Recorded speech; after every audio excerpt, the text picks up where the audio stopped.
I guarantee you my reputation is on the line. If I am wrong, I'm shutting down the stream. If I'm wrong, I'm turning it off.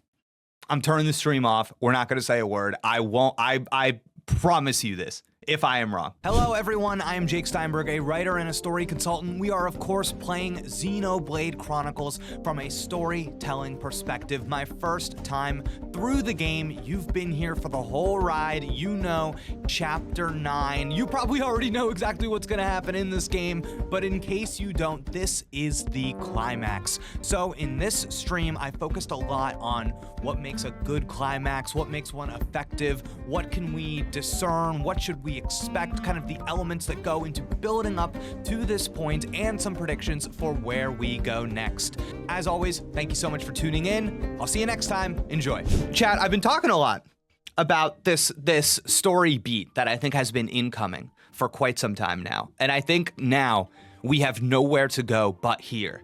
And I want to bring in an example. I want to bring in a movie that I just saw over the weekend with my wife. We saw well, she had it on, and then I kind of joined in on with her watching it, like 20 minutes in or 30 minutes in maybe.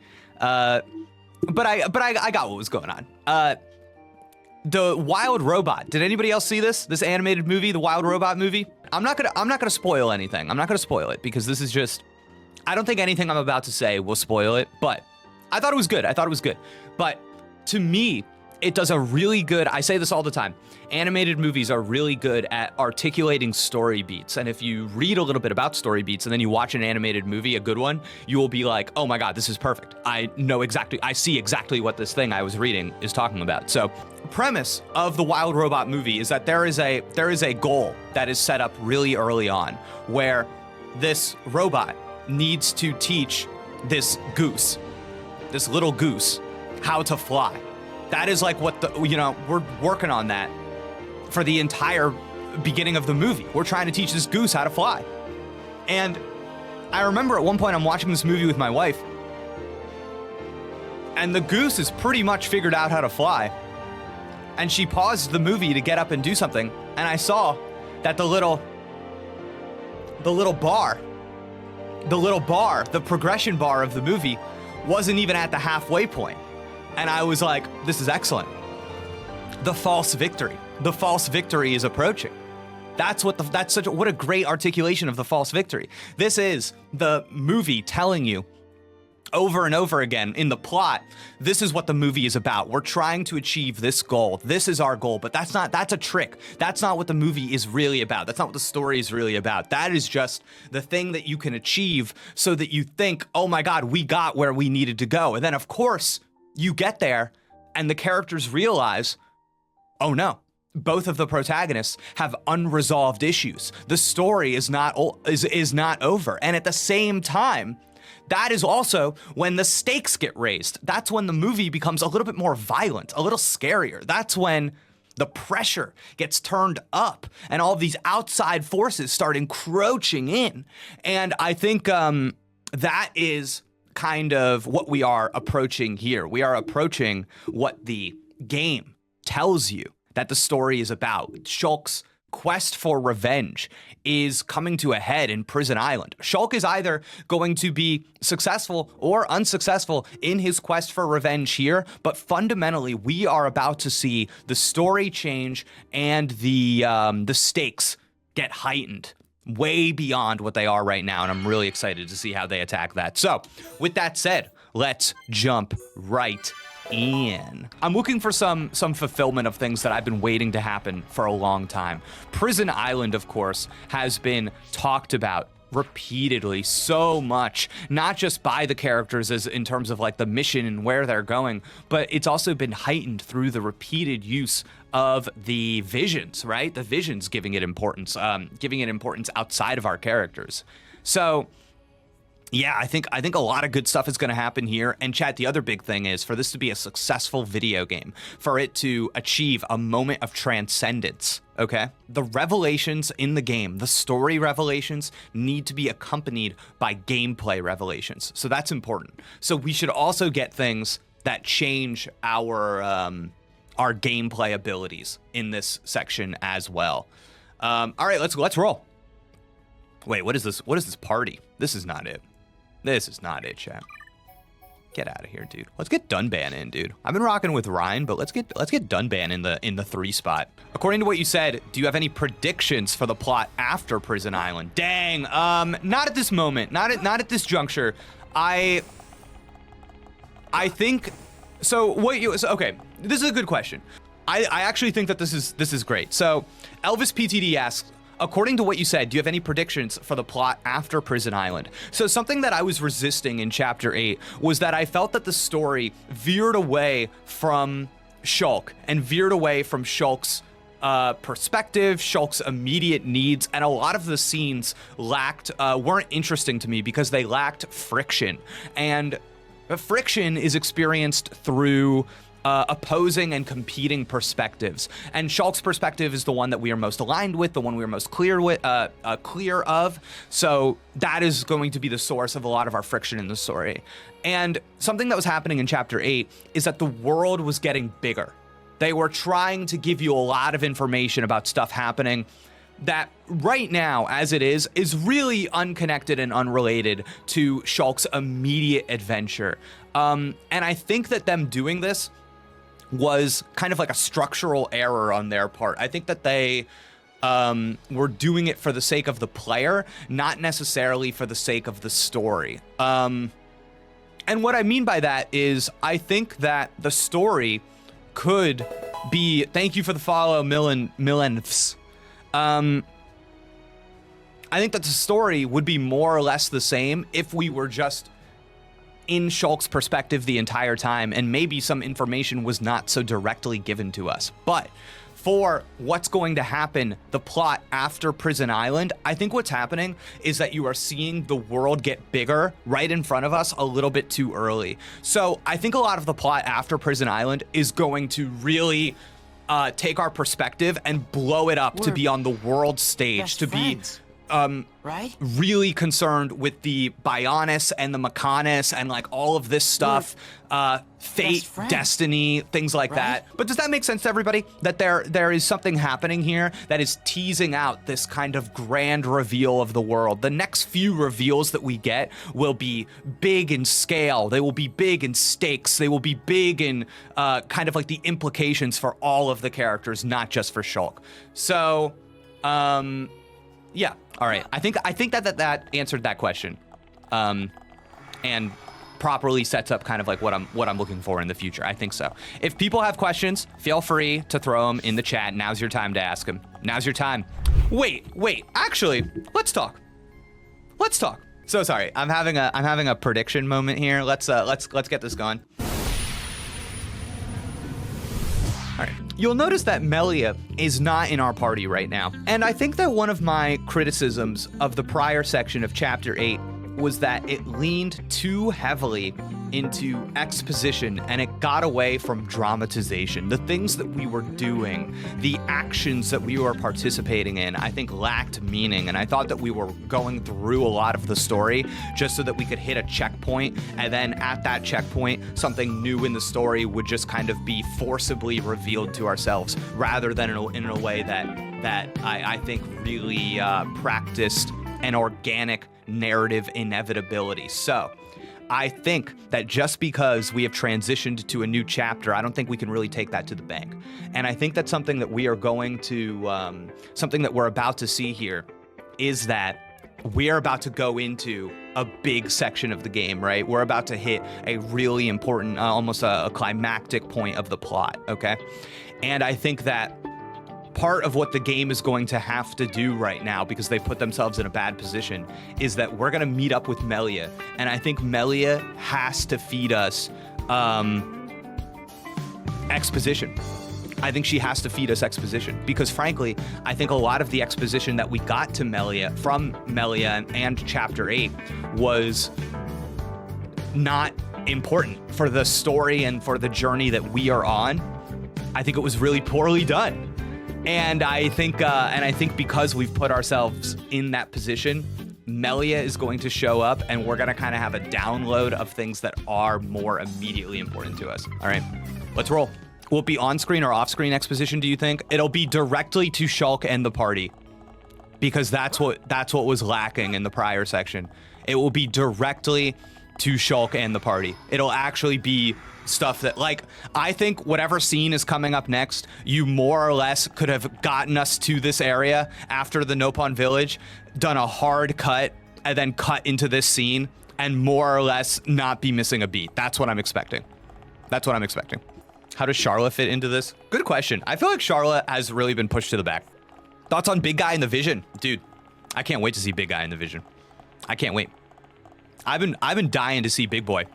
I've been dying. I have no idea what Big Boy's doing though. I don't think that they're, oh, let's go. The star shower is back. Chat, I had a YouTube comment that said the only part of my last YouTube video that they liked was when I was quietly enjoying the star shower. And I gotta say, if that's you, listen, that's fine. If that's you, that's fine. But then this is not the playthrough for you. I'm sorry. It's not. And that's okay. I'm not trying to make a playthrough for everyone. Let's go, baby. Nice. So is this baked in, or is this cutscene having the stars falling because just good timing? You came to see me. That's crazy. Friend Melia. Oh, Melia, look amazing before. Oh, Ricky's so proud. Really? It all happened so fast. What a stunning garden. The arrangements, the fountain. When the colony is up and running, can I steal some ideas? My late mother adored this place. Late, mother? But I thought your mum... I think sometimes people mistake my criticisms of the storytelling as criticisms of the story, and they forget that it's not necessarily that the details of the story are bad. It's not that that I don't like that Melia has a dead mom. It's that the way that this information is being delivered to us, I think, is it's not operating in a way that is creating a need in your audience member and then fulfilling that need by giving you the information. I think instead it's offering you the information and hoping that you on your own think that that information is interesting enough to justify itself. But if you don't think the information is interesting, I don't feel that the game is doing a lot to make you think it's interesting. And I understand a lot of people are going to be in the comments and they're going to be telling me, Jake, that's just because you're playing the game wrong. I disagree. Her Highness, the First Consort, is not my birth mother. Members of the Imperial family must take 2 wives. 1 Homs, 1 High Entia. My mother is the second consort. I am half Homs, half High Entia. Oh, I feel like I more or less put this together on the last stream, actually, now that she says that. I actually forgot about this, but I do feel like we walked around and I looked at all of the other people's wings. And this was something, yeah, in a way. Yeah, no, I clocked this. Yeah, and I didn't, yeah, not in a way that really, thank you for the crew. Thank you very much. Yeah, thank you. What can I say? I clocked. Oh, man. Melia live here? Yes, Ricky. Since I was young, I cannot walk outside as you see me now, so this garden gives me much relief. What's wrong with how you look? Who cares if you're half Homs? You'll always be you. Their way of thinking differs from ours. Different ways, different morals. So that's why you wear a mask in public? Whoa, she wears a mask in public? Can I get some clarification on this from the chat? What are they talking about? Are they just talking about the hat? Is that the mask? The mask during the ceremonies? Oh, see, chat, I think this is bad storytelling. I think that this is bad storytelling because I thought that the mask was like a ceremonial mask for the person in her position. And I did not clock it as like her, like in, like I don't know, isn't she in public like all the time and just like with us in the party, or I don't know. I feel like the only opportunities we had to see Melia like in public were during the ceremonies. So again, I think that this is I think that this is a mistake in the storytelling of not properly creating a need in your audience member before giving you the information, because there were so many opportunities to, like, the second we get to this island, Melia's like, let me mask up, and then us being like, whoa, what's going on with that? You know what I mean? I don't know. I just think this is a little. This is kind of what I'm saying, man. Like, this is something that we all should have known by the end of the section without anybody telling us. And the fact that the game is just straight up like spoon feeding this into our mouths right now is really weak. Like, we should have all seen this. And yeah, I don't know. All right. Marcel 4698, thank you so much for the follow. Get in the chat, reveal yourself, please. Let's go. Yes. Shulk, in less than an hour there will be a banquet in the palace. I would like you all to come. Banquet, let's eat, baby. Oh, Ricky's so hungry, he could even eat smelly Orluga. Ricky, don't eat the Orluga. There'll be plenty to eat. Do not eat the Orluga, Finally, Ricky. some decent grub. I haven't eaten anything since breakfast. What's on the menu? Any high-end specials? Nighttime snacks. Do not embarrass me at this dinner. Charla and Ryan kind of acting like a bit of an item here, okay? It's like, oh, if you are weird at this dinner, you will embarrass me. Marcel, thank you so much for revealing yourself. Expectations lead to disappointment. We are talking about Ryan here. What? That's the last time I sit next to you, then. I have much to prepare. Wait, Shulk thought it was funny too. All right. I'll call for you later. We can't wait. Is there something wrong?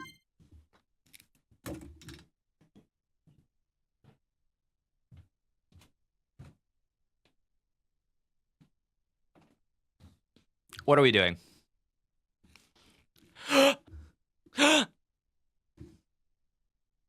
We can't wait to have dinner with you, Melia.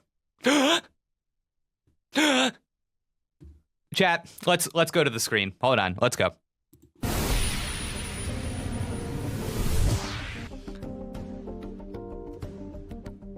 You know, I've often said that media teaches you how to consume it. Entertainment teaches you how to read it. And I think I've spent enough time with this game that I more or less know what's about to happen here, okay? So we say, okay, goodbye, Melia, we're gonna go to dinner, great. Shulk goes, Melia says, is there something wrong? Chad, I guarantee you, my reputation is on the line. If I am wrong, I'm shutting down the stream. If I'm wrong, I'm turning it off. I'm turning the stream off. We're not gonna say a word. I promise you this, if I am wrong. The next words out of Shulk's mouth, is there something wrong? The next words out of Shulk's mouth, no. No. What am I doing? All right, here we go. No. Let's go! Let's go!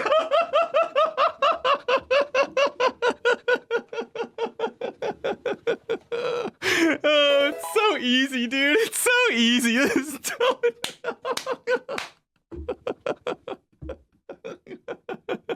So easy, dude. I got Shulk completely figured out. Oh my god. Let's go, chat. Let's go. So easy.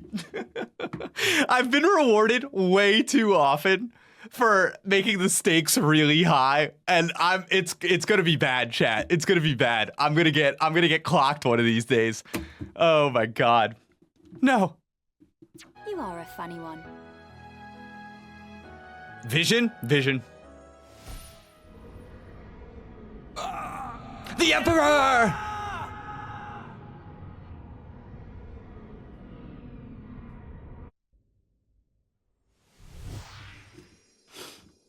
It can't be. Shulk! It's the Emperor. Father! Another vision. Shulk, what did you see?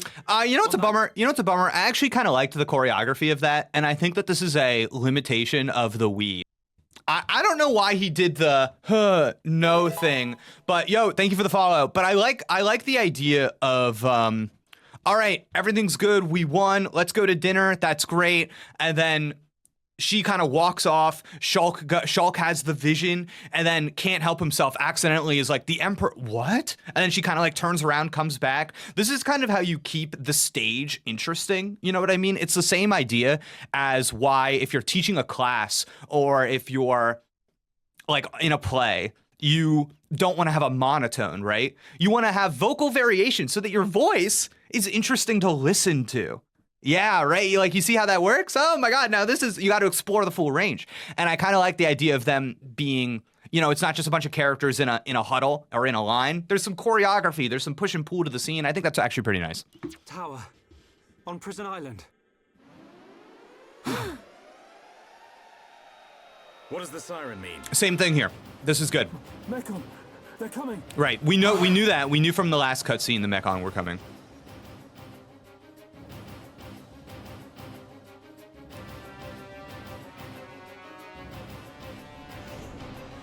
Dude, it's crazy to have the stars falling during this scene. That's awesome. Damn. Hats off to this game, dude. Every single time I see one of these like high action cutscenes, I'm like, how did they cook? How did they cook this hard on the goddamn Nintendo Wii, on the same video game console that I was playing Wii Sports with my grandma and my grandpa, the same video game console that I was getting strikes upon strikes playing Wii Bowling. They said, let me show you a scene that would make a Star Fox game that came out 20 years later I can't say what it made that Star Fox game want to do. I cannot say. It is simply too disrespectful. Jeff Bezos, do not ban me from this platform. Thank you very much.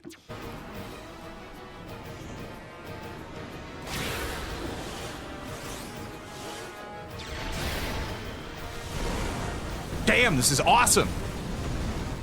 Bro, I'm sorry. I'm so sorry. I'm sorry to pause. They must do an anime adaptation of this video game. They must. They simply must. Too easy. Oh, you'll never stop me now! If you do not want the ads, you must subscribe. All right, let's go, chat. Nia's got no ads. Report. Yes, sire. We received a report from our south station. Mekon are approaching. Damn, this is intense. Callian, your sister's time has come. Whoa. Your Majesty. Oh, he knows. He knows he's going down.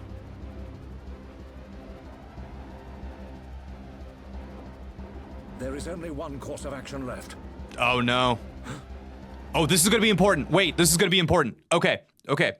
Really quick. He's about to... Yo!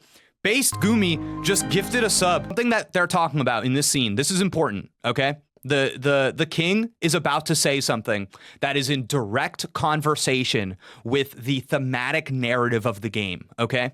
A lot of this game, destiny, free will, choices, we've just been confronted with this very high stakes situation where the king or the emperor more or less knows that they are, going to die. They are walking the plank. What they see here is going to speak volumes to what the game is about. All right, here we go. So let's see. We will not waver from our destinies. All right, we will not waver from our destinies. Chat, I got to tell you, the way that he's being positioned in the narrative, it feels like this is a mistake. I feel like this game wants you to embrace changing your fate. You see the vision, you change it. Thank you for the follow, Fate Level. That's what we're doing the whole game. Is that can you change your fate? Can you change destiny? And Emperor's saying he can't do it. Father. Callian, take charge of the capital's defenses. I will go to Prison Island. This game does a good job of making people talk directly about the thematic narrative of the game without it seeming to like, oh, you're randomly just talking about like fate and destiny. I feel like a lot of these people are, it makes sense because of how they're positioned in the world, why they would address these things. You know, the fact that this guy is the leader of a whole culture who has like a destiny written out on a giant tablet. Like, yeah, it's good. They actually do a good job of positioning people in the world to talk about these things most of the time, I think. Because I'm never clocking it and being like, it's not a Pokemon Black and White situation where somebody just walks off to the side and just starts saying truth and ideals over and over again, even though it's completely meaningless. Let's go. Let's go, baby. Oh, wow. Tell me. Ooh, chat. Okay, really, I'm so sorry. If this was a film, they did a fade here, and I think that they maybe had to do that to like load stuff in technically on the Wii or whatever. But I think if this was a movie and you did like a match cut here where you had like the Emperor, the father's face, and then it like just switched over to Melia's face, I see the vision. That actually would have been really cool. What happens to my father? It follows my last vision. We're on Prison Island. Metal Face and your father are... Prison Island? Why would father go there? No! I must go to the palace. I must stop him. I will go to the audience chamber. We're Wait, best Melia. friends, We're coming too. right? So something that occurs to me now, chat, is that I didn't question this before, and I actually am questioning it now. Why are the Mechon guys, even I kind of was under the impression that the Mechon people were going directly for Shulk and the gang, that those were the enemies. But now I see that the Mechon people are actually going straight to, it appears, Prison Island. And there's something happening in this narrative, and I think they did a good job of masking this, actually. It took me a minute to catch up, but now I'm there. They're going to Prison Island specifically. And it looks like the Emperor is also going to Prison Island specifically. Like, something is there. Like, it's time to do something specific. So this is really interesting, right? Because now there is information that Shulk, and it appears that the party does not know.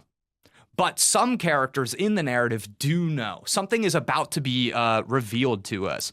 And I wonder if, like, if the Mechon people are going there, I think it is something that should be helpful for our side. It's something that should help us on our mission. And this is kind of what I was telling you before, chat, where I'm looking for that moment of transcendence where you have a revelation in the story and it matches up with a revelation in the gameplay. So I would not be surprised if whatever we find at Prison Island is going to upgrade our gameplay abilities. It's going to help us. That's why the Mechon people are going to attack it, destroy it, take it, whatever it is. They don't want us to have it. That's why they're heading there. And that's why the Emperor is going there too. All right, let's go. Do you have a theory? What's up, boys? Says, do you have a theory on what that something is?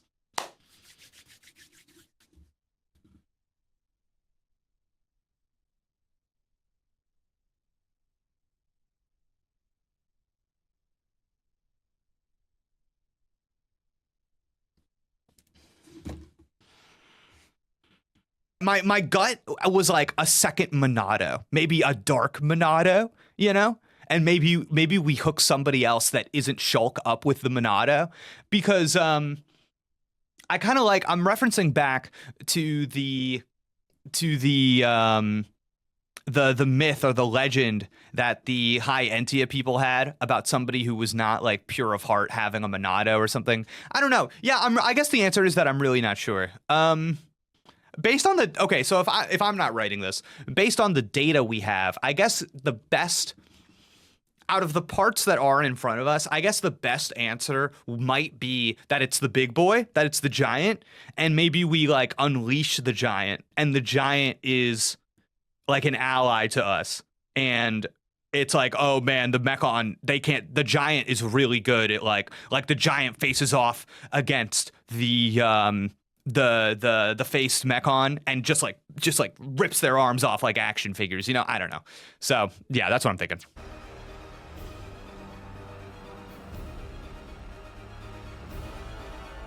Oh, okay, we're moving. Let's go.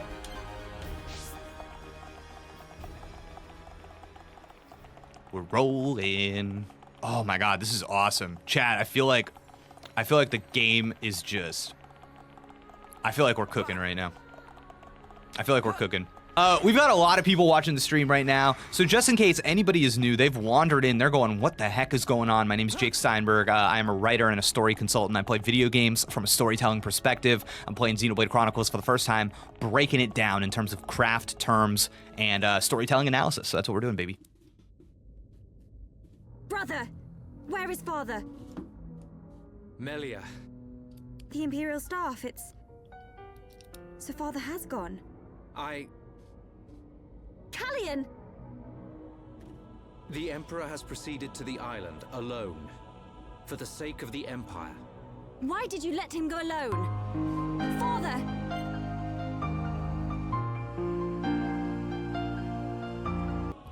His Majesty is fully aware. Alvis. Of what will happen to him, and what he... His Majesty is fully aware, Alvis, of what will happen to him. Awful. And what... do before then? You saw something. I did, during our ancient divination ritual. If he knows, then why? Because he is the ruler of the Imperial family and all the High Entia. We must respect his decision above all else. But that doesn't mean... Trust him, Shulk. His fate was decided long ago. No!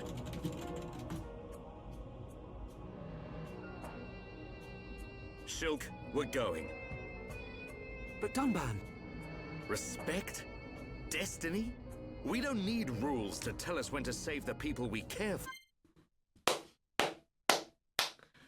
Done, ban! Let's go, baby! That is damn, dude, damn!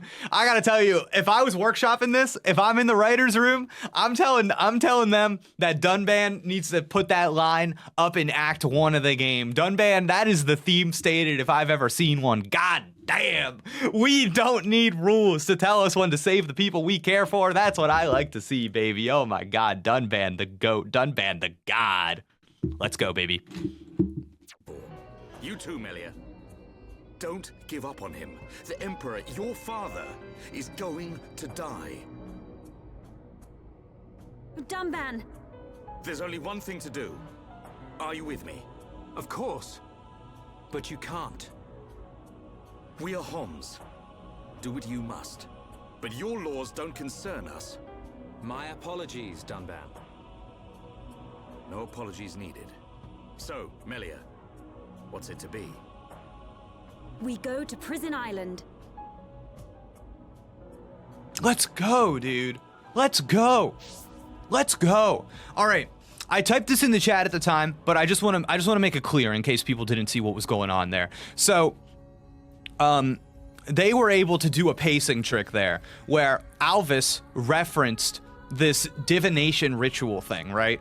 And I think that would have... Remember how we had that cutscene in between the chapters where it showed Alvis doing this ritual with the Emperor, so the player already kind of knows what it is exactly that we're talking about. There's really no questions. We're all on the same page. And the reason you do that then is so that it doesn't mess up the pacing of this moment now. So there's the urgency. So there is this, what are we going to do? Melia says, we're going to Prison Island. End scene. You don't just have all these people talking about dumb shit that you don't care about. That's how you do it, baby. And I think like some of the inorganic methodology of how they delivered information to you in the past, you're now seeing that kind of how that was used as scaffolding for moments now.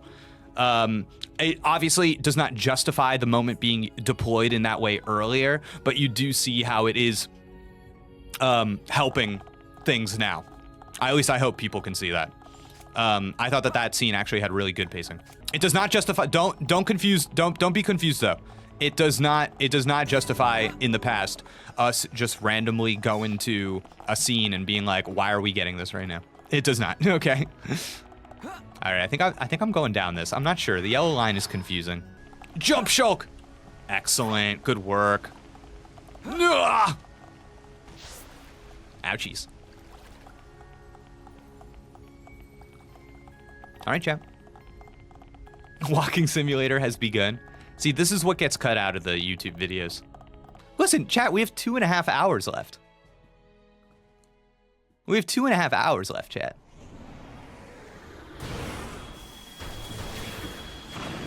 This fly infestation is beginning to bug me.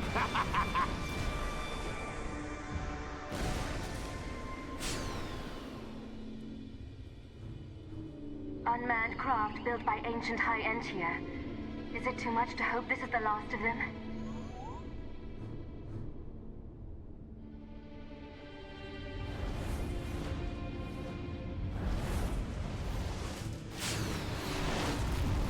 Ginormous things at 12 o'clock. Damn, what's this guy? Ancient creatures that were sealed within Prison Island. Ah. They have us in their sights. They must be our target's pets.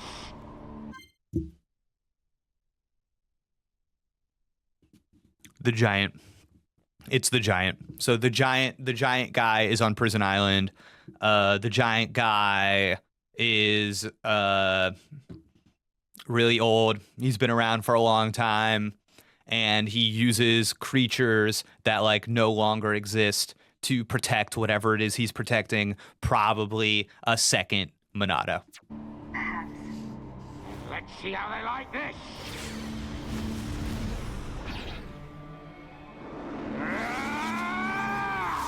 Whoa, dude, chill, brother. Ew.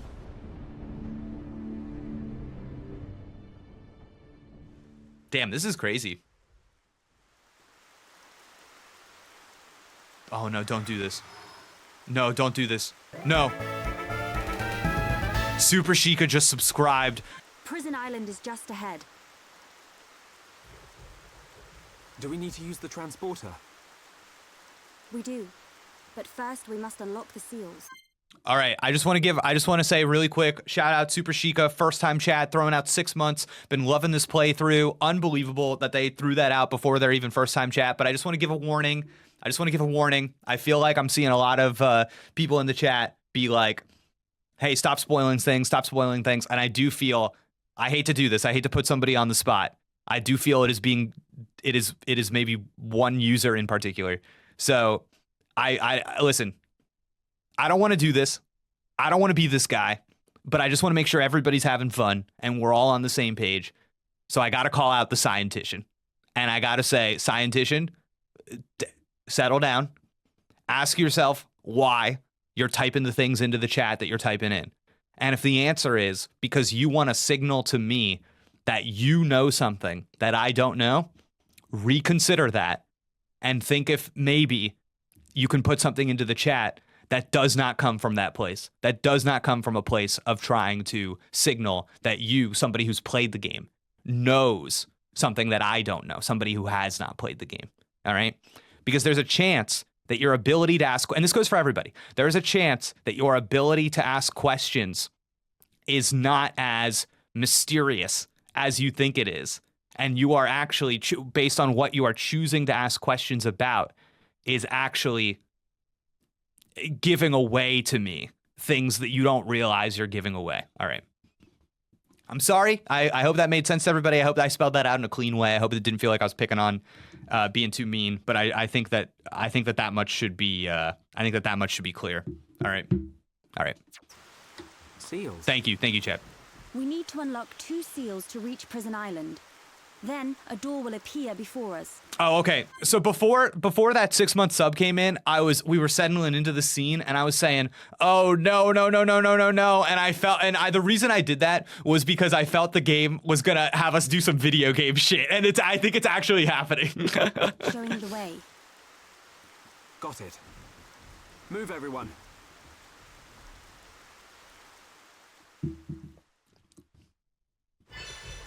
Okay, Prison Island is accessible via a transporter from Central Seal Island. Open the sister gates, Katoral and Sultnar, which protect it to open the transporter's seal. Okay, let's get it done.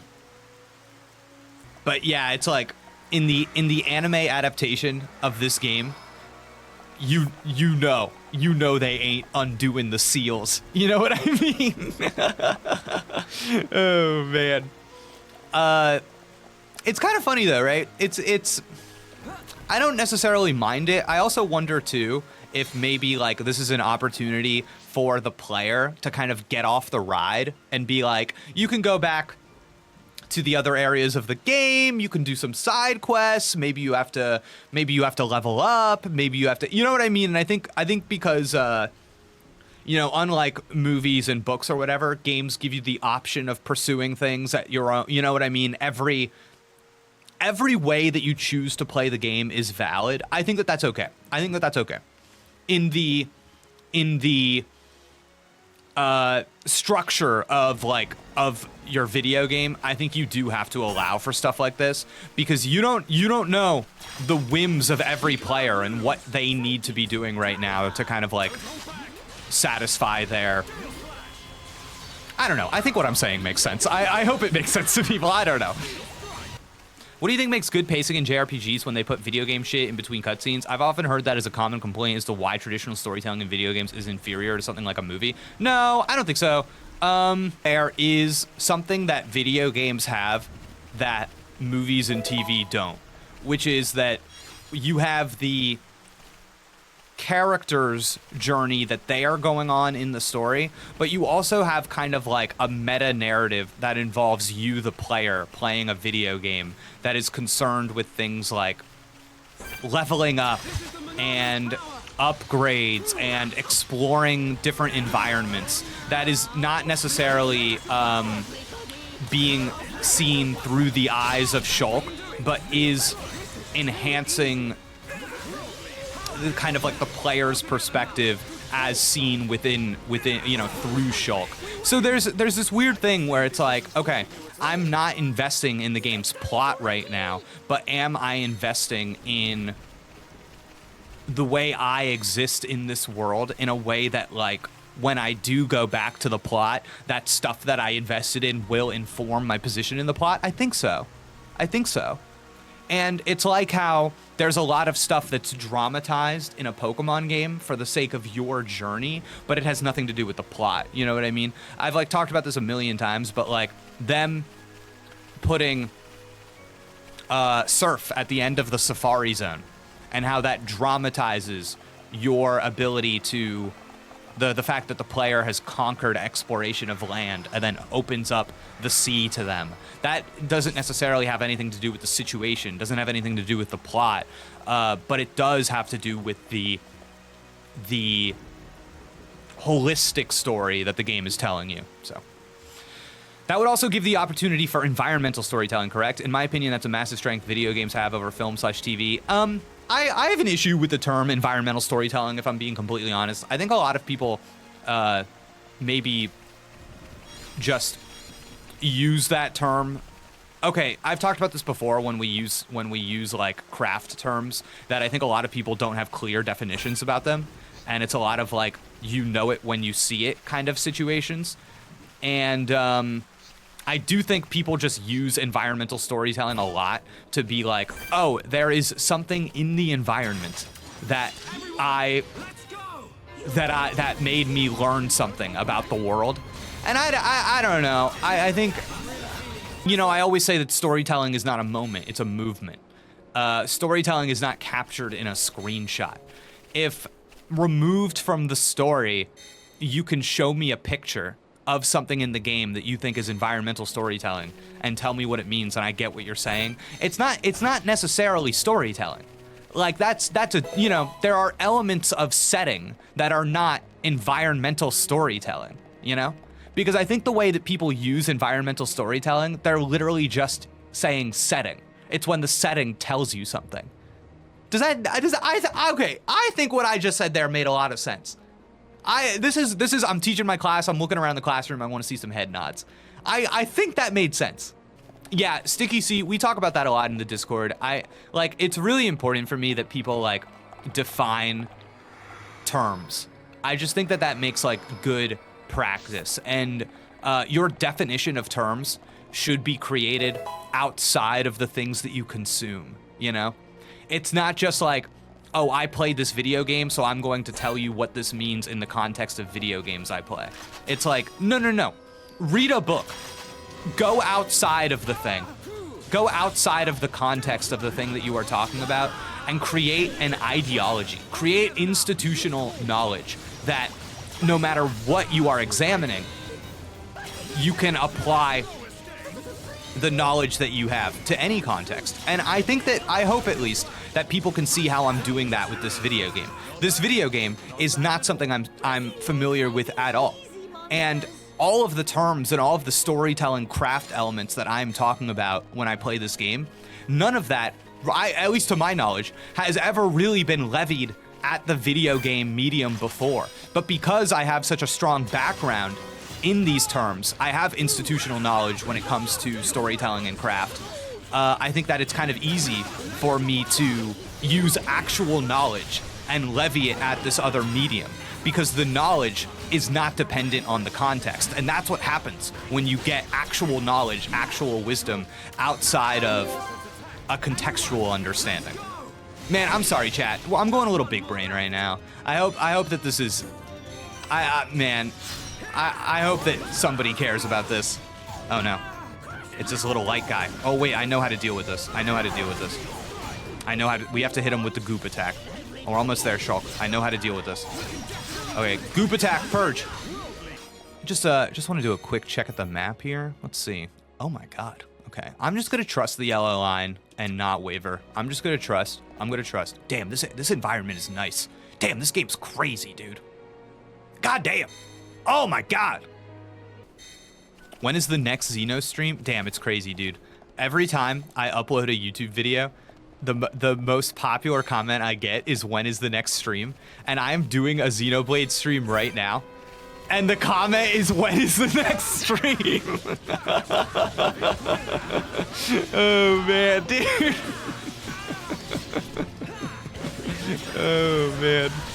Squidward Tortellini said, I don't know what the correct literary term for this would be, but Metroid Prime is what I would be inclined to refer to as environmental storytelling from my extremely limited understanding. For me, the story of that game constantly comes through the environment. I'm Samus, the story is about me exploring this alien planet, every trial and tribulation, every emotion, etc. comes from my experiences in this environment. So my challenge to you, I'm not a Metroid Prime head, I don't know if this is the case, but my challenge to anybody, if you're trying to identify environmental storytelling, my challenge to you is this: does what you are examining, the thing that is telling you a story, does it change?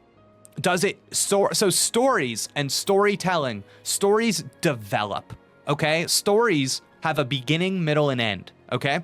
If it doesn't have those things, it might just be an element of setting. Now, does setting influence you when you are consuming a story? 100%. But to participate in storytelling, it has to have motion, okay? I gotta tell you, chat, I do wish we maybe had a button that some games have, you know, where you click that sweet button for dum-dums like me, and it just puts like the best gear on them. It just says, don't worry, Jake, we got it. Don't even worry. Jake, shut up. Go back to yapping. We got this. 3 has that? Nice. Dude, did I just, wait, hold on. Okay, wait, hold on.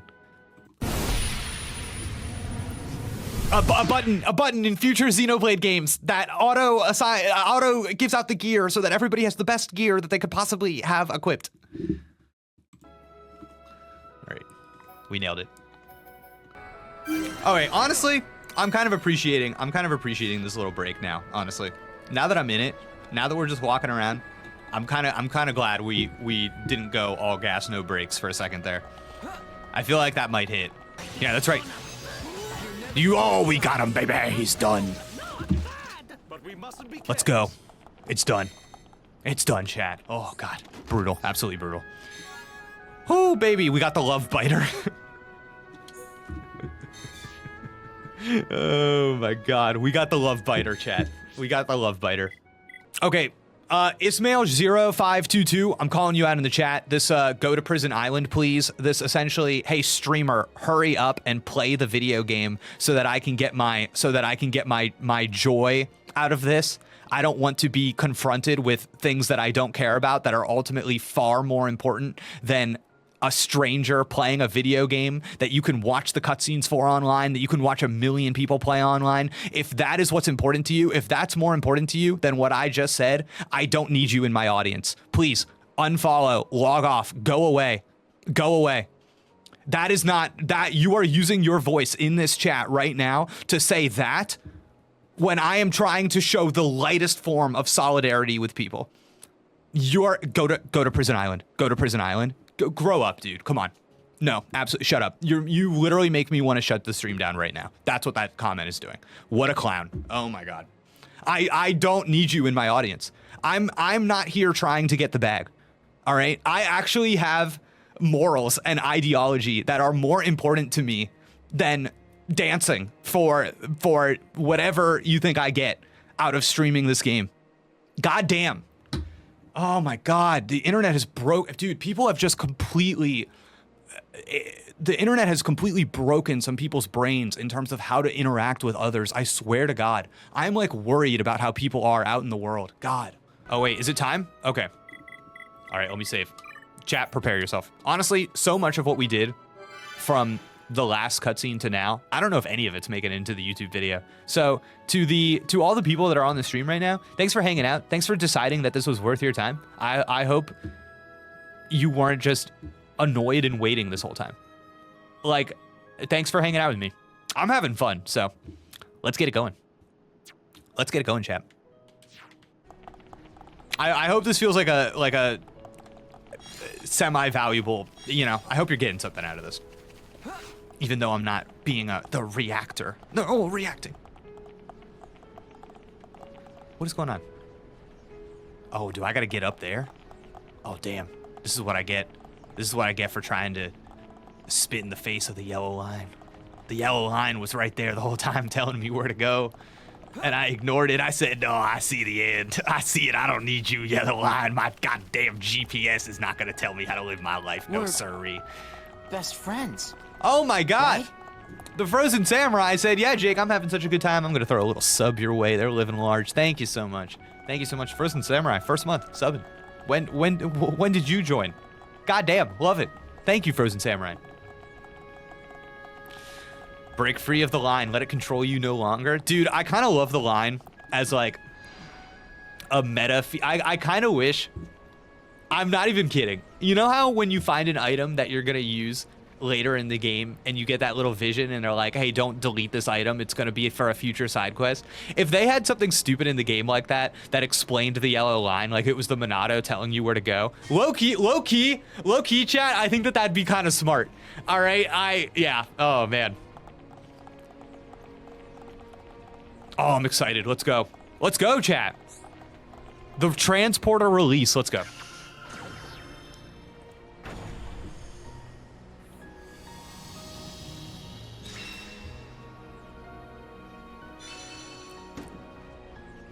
Oh, this feels good.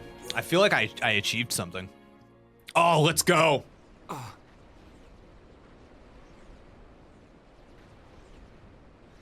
Mekon. And something we've never seen before. Oh, I bet you we're gonna fight the big yep. Okay. Boss fight. I should have known. Let's get him, baby. Big fish. Let's get him. Let's go, team.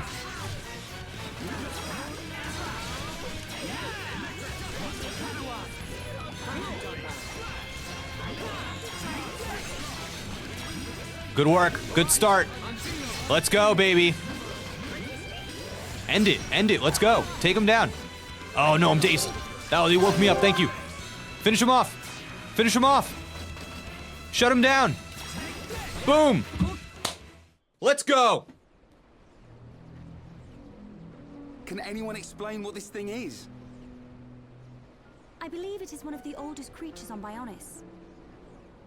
I have only seen them as fossils, discovered around the capital. To find that they were trapped on Prison Island. Fossil Pokemon. Was it protecting the island? That would imply it's sentient. I believe it's responding to something primitive. Primitive? It doesn't care who or what we are. Its instinct was to defend against anything, but we'll never really know. Its instinct was to defend. We're losing time here. We still haven't reached the island. Ricky, go to island! Yes, Ricky. Let's go.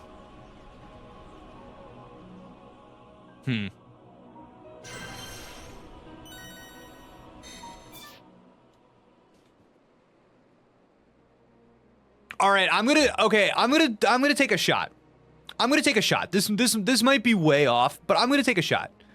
Okay. I was thinking what that could mean. It's like it's responding to something primitive. And I'm wondering if this is the thing that is primitive. I think when you think of the word primitive, you're thinking of like these natural forces. You're thinking of like nature and the environment. At least to me, it's like, oh, it's responding to some primitive force. Maybe this is just Pokemon Ruby and Sapphire giving me brain rot. But I actually think that is maybe an incorrect assumption to make. And I want to go back to something I said earlier about the giant guy being really old, having been around for a long time, maybe commanding, maybe telling these guys, the thing that it's responding to that is primitive is the big boy that's going to be at the center of all of this. And he's maybe controlling all of this stuff. That's what I'm thinking. I'm just taking a shot. Probably not right, but just based on the little details we have, taking a shot. I should have hit the, I'm so sorry. I forgot to, just taking a shot. All right.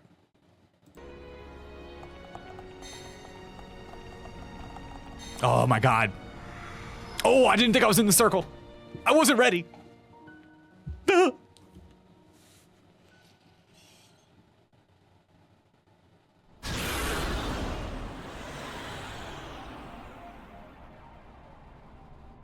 Oh, here we go.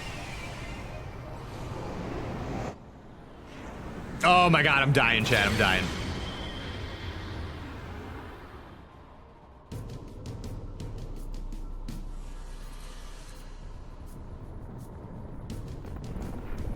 Our forces can only take so much. The capital's defenses are sure to fall.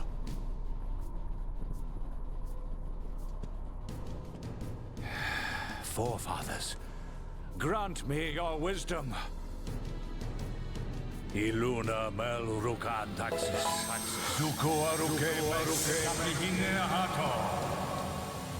Thank you for the follow. Yo, what is this? Oh shit, there he is, dude. It can't be. Wow, so he was surprised. He didn't know what this was gonna be. That's interesting. Okay, I thought he knew. Because, like, the Mechon people were obviously coming here for some... I wonder if they knew. This is interesting. All right. Bro, he is so big. Unchain this man. Giant. So this is what was sealed away. How long has it been, Emperor? This is our first encounter. We're best friends. It is not you that I speak to, but your blood. The blood that shackled me. I see. Then I assume I do not need to tell you the reason I am here. There is no need. I already know why you have come. We're best friends, right? Use it. That is the reason I am here, after all. Whoa. Thank you for all the subs and the follows, guys. Thank you, thank you.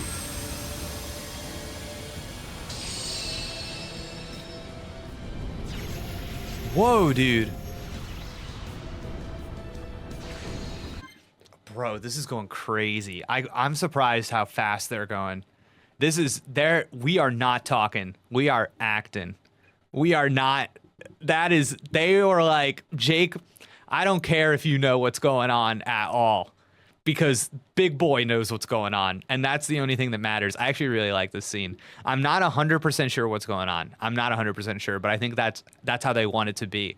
This is cool. They're not just like inorganically feeding me information. We're just going, dude. Dude, this is hype.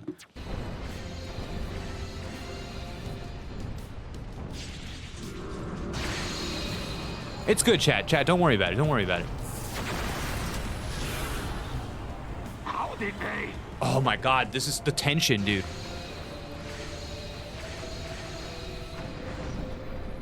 That light, it's... Yes. Okay. So the story, the scope of the story has just gotten bigger thanks to the introduction of that big boy, right? And now we're dealing with, as the story is kind of loosening its grip around Shulk, as the stakes are getting larger, you see this like big world event happening, and you're literally zooming out, you're pulling out, you're seeing all these characters around the world, like their reactions to it. This is cool, man. They're on-ramping you onto this like different beat of the story. Very well done.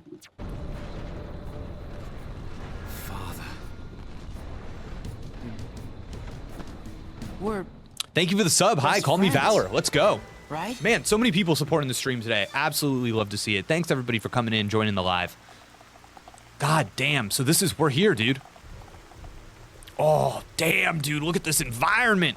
Look at the tension. Look at all these creatures flying around, making you tense, making you feel like you're somewhere dangerous. This is crazy, dude. All right, everybody. Burst and Rock, is this the OST from Sun and Moon? Yes, it is specifically 10 Carat Hill, my favorite song in Sun and Moon, probably my favorite Pokemon game. Oh my god, what is the alley-oop? Did you guys plan this? What is this? Did somebody, was there a plan? Did you all decide to do this? The crazy thing, what is so awesome about the way that this story is setting itself up right now, is that the game has done a great job of teasing out Prison Island, of it making it something important, something that we were all pointed to and that we were excited to get to. So when you are doing these scenes that are away from Shulk, but are still concerned with Prison Island, we are so aligned with Shulk in our interest of Prison Island and our desire to be there that it is not as inorganic as some of the scenes removed from Shulk back when we were just in High Entia land talking to people. There is, they have built a desire within the player that now everything they're doing, everyone's perspective on it, these things happening, us, the sun, seeing it from a distance and having a comment about it, Alvis having a comment about it, we are interested in like all of these things. So I think that that's really cool. And that's why I think a lot of this is effective. But the really cool thing that's happening right here is that you have our interest in Prison Island is actually acting as a little bit of a smokescreen for a lot of other really cool things that are happening here too. There's obviously stuff going on with the Emperor and his interactions with this big giant that's shackled on there. But most importantly, you have the Mechons with the Mechon faces. They're coming in, and they're coming into this location as well, while our party is coming in here, and we've got like every single one of our party members, everybody's together, everybody's coming in, everybody's converging on this one point. And this is the point in the story where the story has to change, where Shulk's mission needs to change, right? So who is it gonna be? Who is it gonna be that makes the thing happen? Who is it? Is it going to be the Emperor? Is it going to be the big giant? Is it going to be the Mechon faces? Is it going to be somebody in Shulk's party? Everybody is standing off in a big circle. Everybody's about to have this thing where all of our guns are pointed at each other, and somebody is going to fire a gun, and it's going to make all of us go, whoa! Okay. That's what the story's about now. That's what the rest of this game is about, right there. And that's what's so exciting about this. This is how you build a climactic moment. This is how you build a climax. The desire that you've built into your audience member, it is all peaking right here. And it's like, okay, this is the thing that you think you want more than anything else. And that's when the story changes. That's when they pull the rug out from under you and they say, actually, you weren't even thinking about this. We told you the story was about getting to Prison Island, getting revenge for Fiora's death the whole time. Now we're giving you something that you didn't even know was an option that you're way more interested in. And that's, dude, this is like some of the most exciting, this is some of the best parts of stories. So, yeah, this is gonna be so fun. Yeah, I'm really excited to see what happens. Yeah, I'm curious to see how they use the giant. Oh, there's so many revelations. That's what's so exciting here, chat. Because here's the thing. If for this moment to go off, okay, ideal scenario. I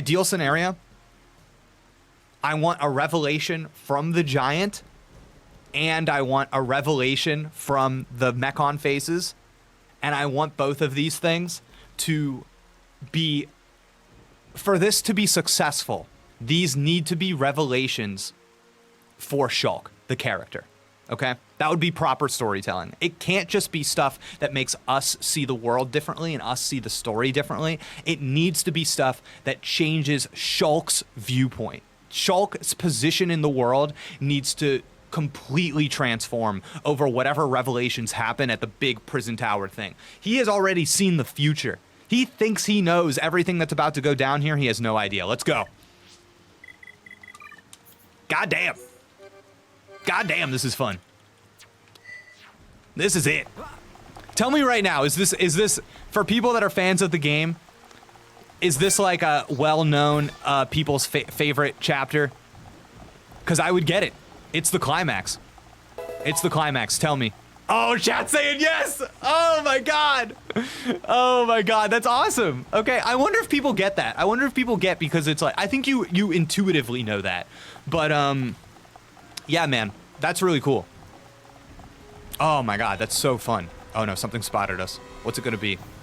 This guy? Oh, we can take him. We can take Skyray. All right, let's go.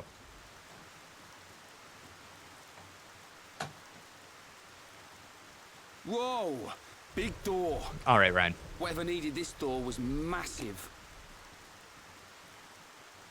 Dino Beast!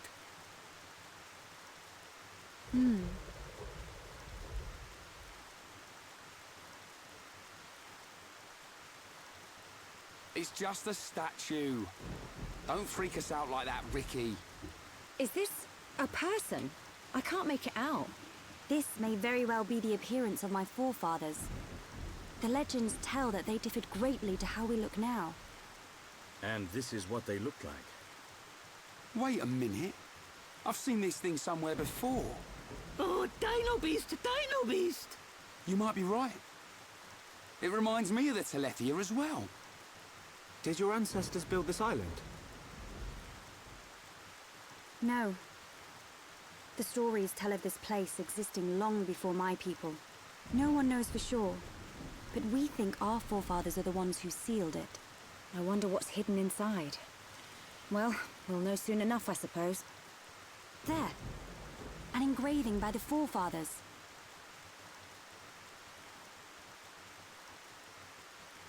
I've seen this engraving around the capital. Many researchers have tried and failed to discover its meaning. Hey, Shulk. That symbol. Yeah. It's similar to the Monado symbols. Interesting. I actually wasn't thinking about that. I was thinking about how I feel like on the giant that we just saw, he's like tatted up, and he's got a lot of markings, kind of like the markings that were on that statue thing. There must be a connection. Connection? The sealed door of Prison Island. It is said only a true successor to the throne can open it. Then the Emperor must be inside. I believe so. Forefathers. I, your descendant, Melia and... Oh wait, so I guess that this is like payoff, right? I guess. That scene was a little weak for me. I don't really understand why we had that whole little sidebar about the statue and the Telethia or whatever. That I'm a little lost on that. But I guess it's like, oh look, it was for something. The fact that Melia became the successor, like officially, now she can open this door. This thing that like wasn't necessarily going to be an like that you didn't know was going to be an issue and now is an issue. This is just like a general little critique I do have of moments like this though, is that sometimes I feel like games specifically. Best friends. Hold on. Games specifically are really excited to put a locked door in front of you for no reason other than to unlock the door, which feels a little less satisfying. Like, I almost wonder if they could have figured out a way to tell us about this particular need earlier on in the game so that you could see that need addressed rather than just be like, oh, and here's a door and you need to be the successor to open this door. But luckily, like, that's a little, that's a little whatever. Tiqua, stand before you. For the sake of our world, release the seal. Release the seal! Art.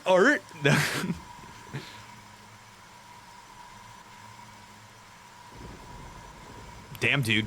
DNA analysis. What's Oh, it nice. doing? Okay, good.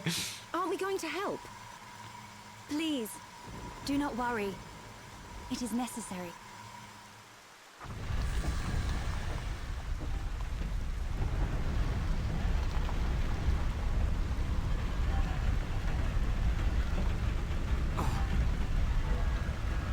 Oh, shit. Okay. What's this gonna be? To the Monado. Heir to the Monado. Let the shackles be released. Oh, is he unchained? Oh, dude, he's unchained in that vision. Chat. He's about to rip off a Mekon's arm What is it, like an Shulk? action figure. Get a move on. You saw it, right? Us bashing that Tin Man's head in? Hold on a second. Oh, here we go. I knew you'd start overthinking. There's Bro. not much time, Shulk. We've got to go now. Guys, this is probably important. We'll miss our chance to take that murdering Mekon No, down. tell Shulk, tell them. Save Melia's father too. Ew, what's that thing in the background? Okay. Oh, Shulk, you bastard. Oh, Shulk, oh my god. Sometimes the party's like, Shulk, tell us about your vision. And sometimes they're like, we gotta get a move on. Bro, chat, what is this? Chat, I hate this, dude. This is the door to darkness. Dude, Riku is popping out of that door. God damn, look at this thing. Ew. Should I touch it?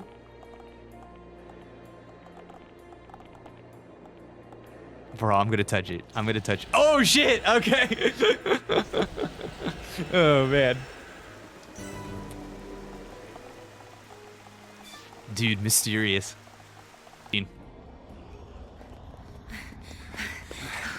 We must be outside the tower. Are we here?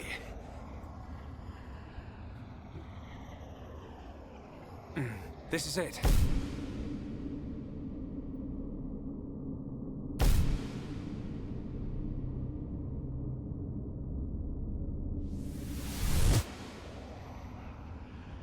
This is the place I saw. Damn, this is intense. God damn.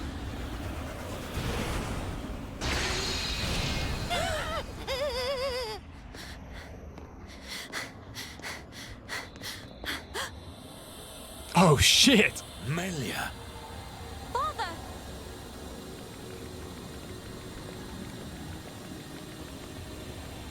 Father?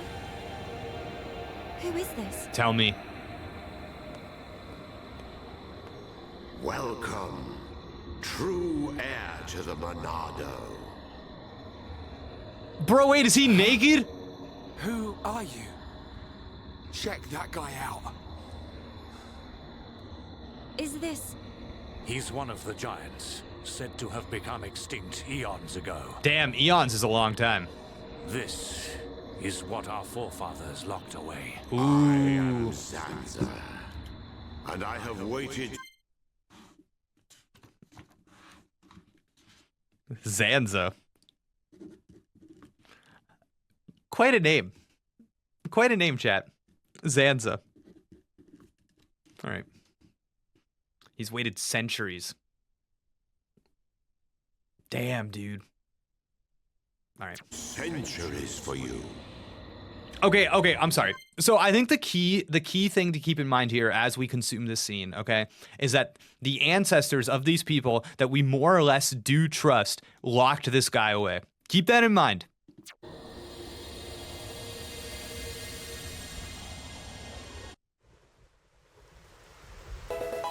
You waited for him? But I thought our forefathers imprisoned you here. Oh. I forged the Monado. It is molded from me. All who wield the sword are made known to me.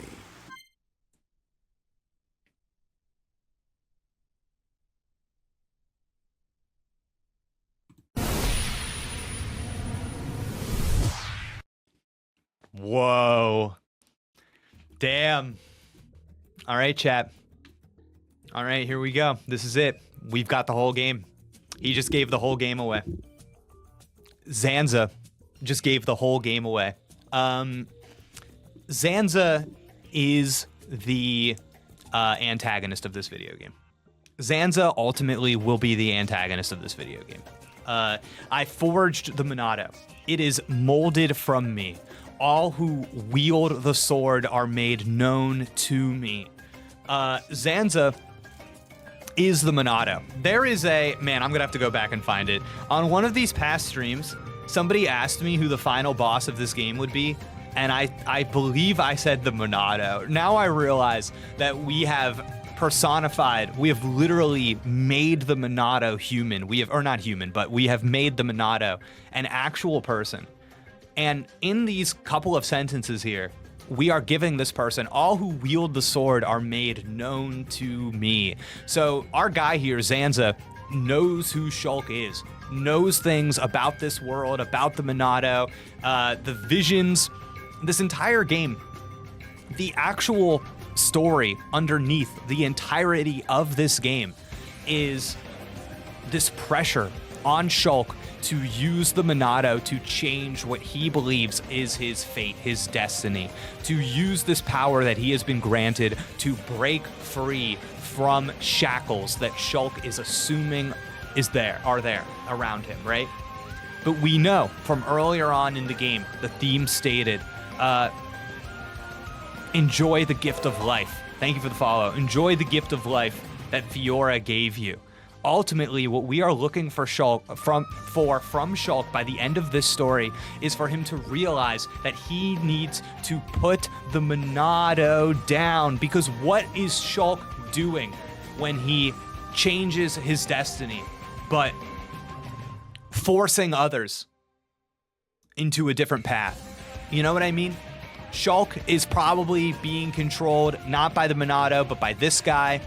And when Shulk uses the Monado, is he just being manipulated? When he actually changes reality, is that just him manipulating another? The answer to all of this is clearly that there should not be someone at the head of the table determining these things. People gotta live that free will life. He's got to put the Monado down.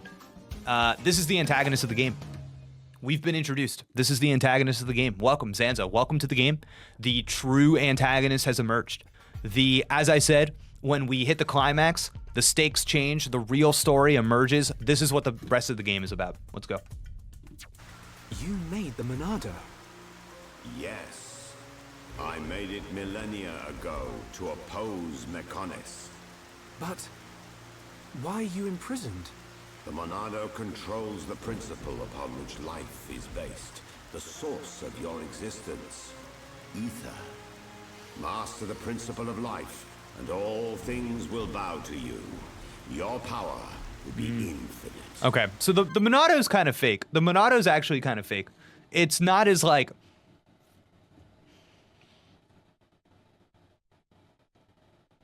If the Monado is concerned with existence, I'm wondering if it being a sword to begin with at all is like an illusion or something, you know? As you now know, the sword gives the wielder the power of foresight. And I myself once used that sword against the Mekonis and defeated it. You're telling us you beat the Mekonis with that tiny thing? Its appearance is merely an illusion.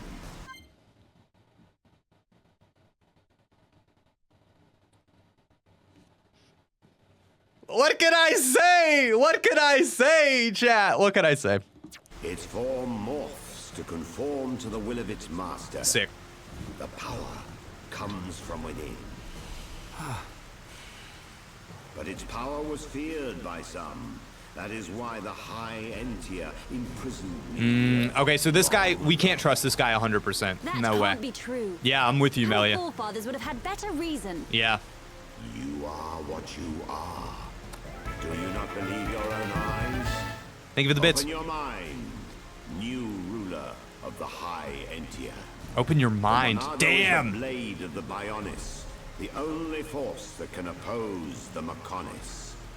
As the wielder grows, so too does his ability to control all things. Wow. Yet there is still power trapped in the sword. The Monado is in shackles. Shackles? It is suppressed. You mean...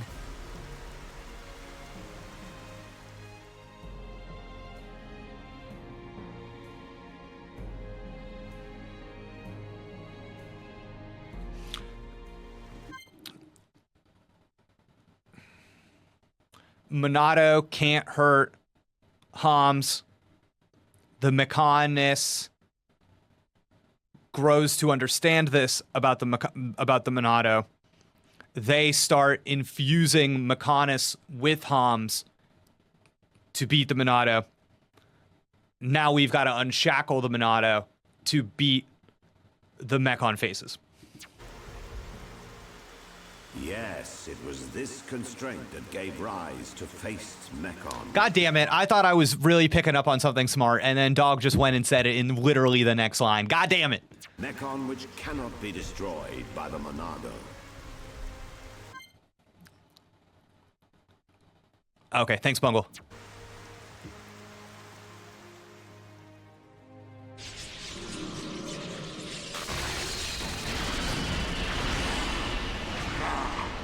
This is beginning to wear thin. Oh my god. Wait, chat. We're setting it up. We're doing it. We're gonna okay, here's the sequence. Here's the sequence of events. Here's the sequence. Oh my god. Here's the sequence. Okay.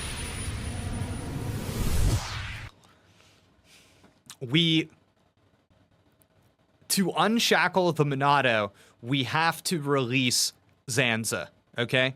We release Zanza. Zanza unshackles the Monado, giving us the ability to hurt the faced Mechons.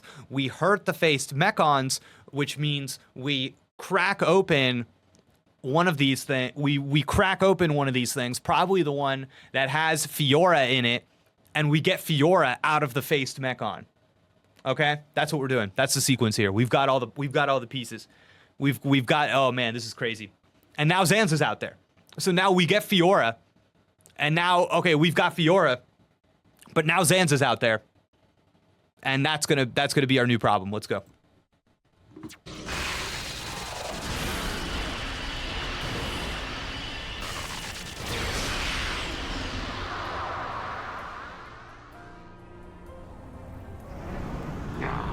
Where is it? Where's this power coming from? That? So he's come out to play. Damn. That's cheating. Can't have that. Dude, it's kind of crazy that the Mechons know who that guy is, but the High Entia did not. You know what I mean? Maybe that's just an advantage of being a mechanical being, and you've got some knowledge from way back. You know what I mean? You downloaded it. You downloaded the data. Is he going in? Is it time?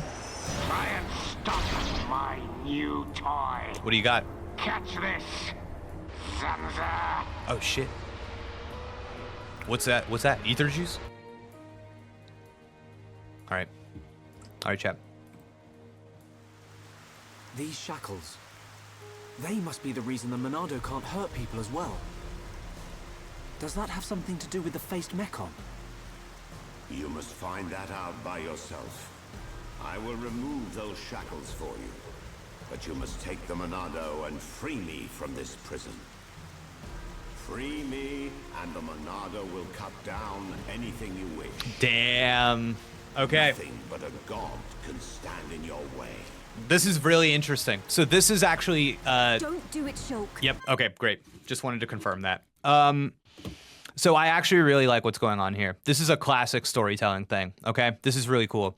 So check this out. Zanza right now, you could misinterpret Zanza. You could think that Zanza is acting as a, you know what, I'll take you guys off emote only for this. You could think, don't worry, I'm not even looking at chat, but you could think that Zanza's operating as a mentor, right? And in storytelling, mentors, you'd thinking they're going to provide the hero of the story with knowledge, power, or tools that are necessary to progress. But when an offer from a mentor aligns too perfectly, okay? Think about what's going on here. When an offer from a mentor aligns too perfectly with the protagonist's short-term emotional goal, especially one tied to revenge, it is often signaling that is a false mentor, okay? You might come across this term in your English classes, the Faustian bargain, all right? The moment that Zanza says, I'm going to give you, Shulk, the power to strike down the Mechon faces, he's not just aiding the hero, he is encouraging Shulk to fully commit to a path of vengeance, okay? He is saying, this is the point in the story. Are you choosing to fully commit to that revenge path, okay? Which is a classic marker of manipulation.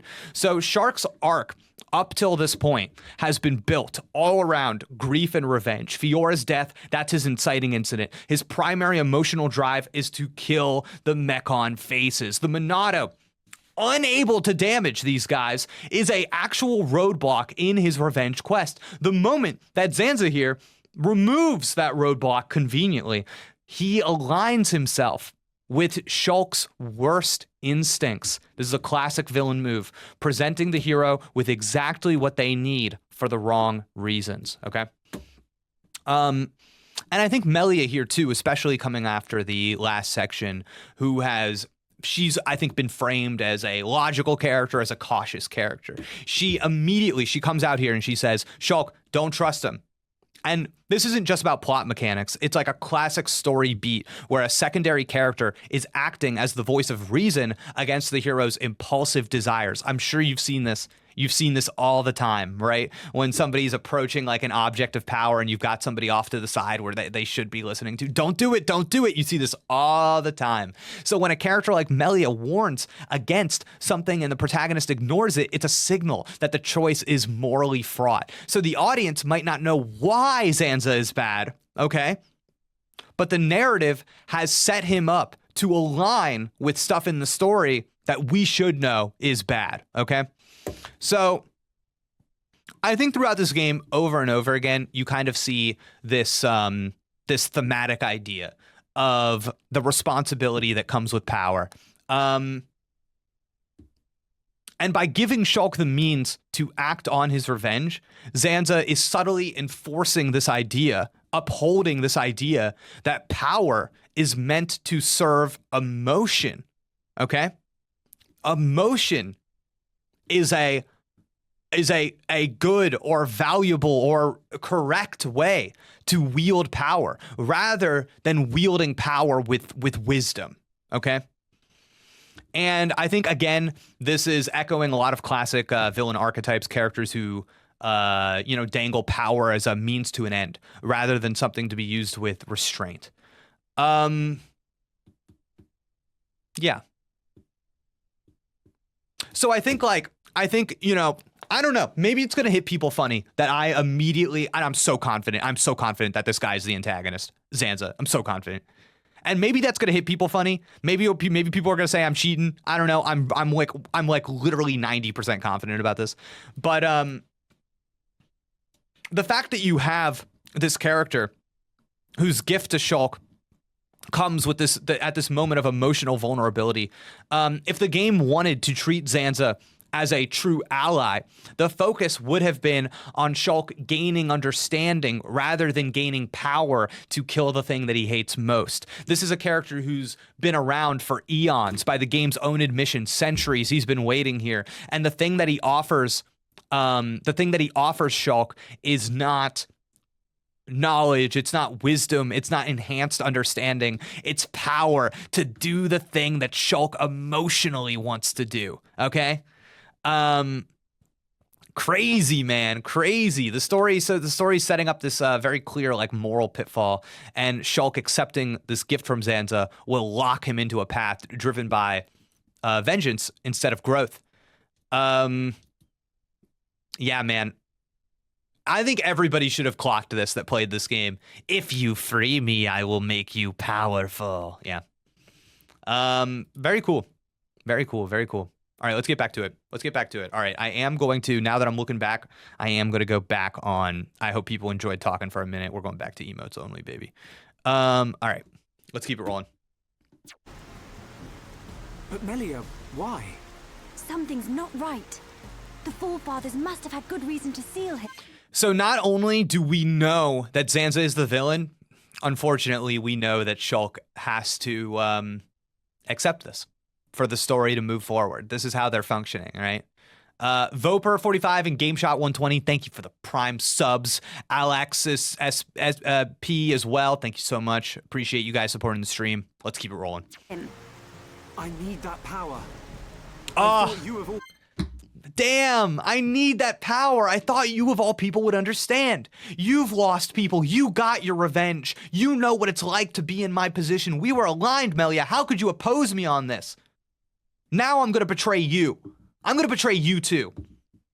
I'm not just embracing my worst impulses. I'm betraying you. People would understand. I do, but it's just... Hold on a minute. He only said he'd release this new power. Sounds like a good idea to me. But... Melia, please understand. I must do what I set out to. The Mekon must pay. Damn, Shulk. Damn. Okay, I think I clocked this moment. Yeah, I think I clocked this moment. All right, I hope this is enlightening to people. Damn, dude, they want us to side with Shulk. They want us to feel that desire for revenge right now. They're showing us all this. They're reminding you what it was all about. Young Shulk, I will not force you. I ask for nothing in return.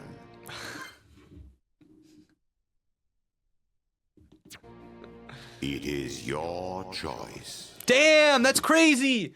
The whole game. Shulk thinks he's making choices. The whole game. Damn, that is some double ass writing right there. They just had the villain of the game, this dude who is behind the Monado, Monado giving Shulk choices, being like, it's your choice. Damn, dude. That's the whole game.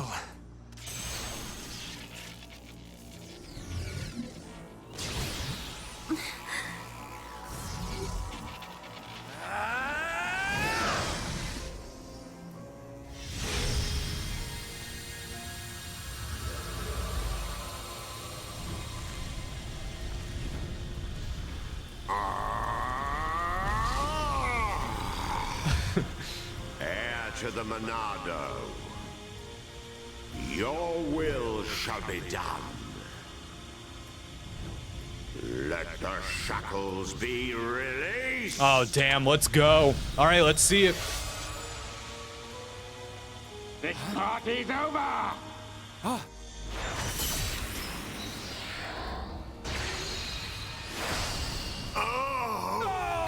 Zanza!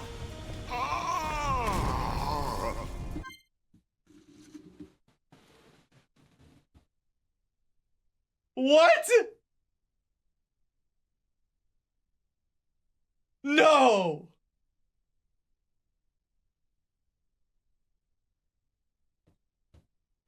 Well, this is quite a wrinkle. This is quite a wrinkle, Chad. Here's the thing. I cannot abandon everything I just spelled out for you and how this moment is operating in terms of story. So I have to assume that I am right and there is a twist at play here. How would I get out of this? I'm there. I'm in the room. How can we kill Zanza without killing him? How is he able to still go on? Kingdom Hearts. It's Kingdom Hearts. If you walk away. Okay. Classic Kingdom Hearts situation. The heart. Where is it? It's abandoned the body. It is somewhere else. The Mekon must do this. There must be Mekon sentience that is allowed to... I'm sure we'll probably be introduced to it shortly. They'll probably bring this idea up to plant for how we're going to use this idea with Zuzu over here. All right?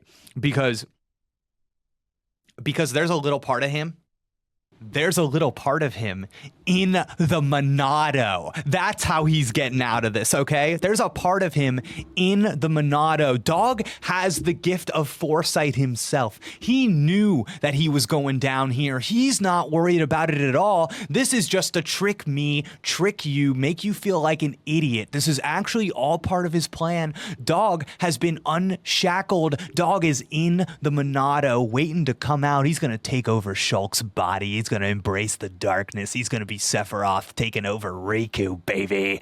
Do not be fooled. Ha ha. Let's go. Or not Sephiroth. Ansem. What am I saying? Sephiroth? Jesus. Sorry we're late to the Xehanort. party. What do you think of our leader's gift? Oh wait, I'm so sorry. Is Shulk going to be Norded? Is Shulk going to be Xehanorted by Zanza? Oh my god. How did you know we'd be here? What's that? The poor insects are a little confused. Damn, we're unshackled and we're gonna fight this guy. This is awesome. Old fool. No, I'm over you. If he's dead, he can't power up the Monado. You being here's just an added bonus. Huh?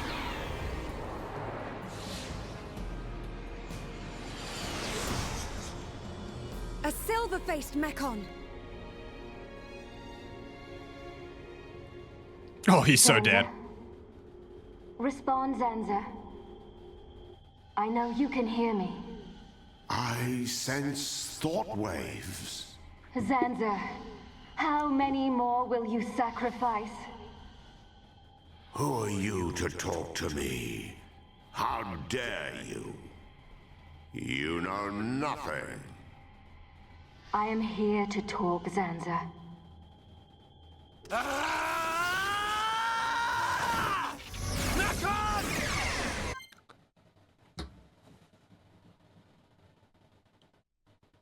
All right.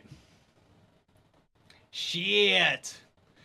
These characters have history. These characters have been alive for eons. This guy created the Monado. He is the Monado. This guy has so much power. Okay. Here it is. Write this down. Tell the world that Jake told you. Tell the world that Jake told you. The only thing that makes sense here is that we are dealing with the Bionis and the Mechonis themselves. Zanza, the Bionis, this lady in the robot suit, the consciousness of the Mechonis. They've made it all the way through time, and here they are. How many more people are you going to sacrifice in this war? How many more people? That's what I'm thinking, chap. Tell the world. Didn't mean to hit that. I'm so sorry. You will pay for what you've done! Please wait. I mean you no harm. Give us back for your...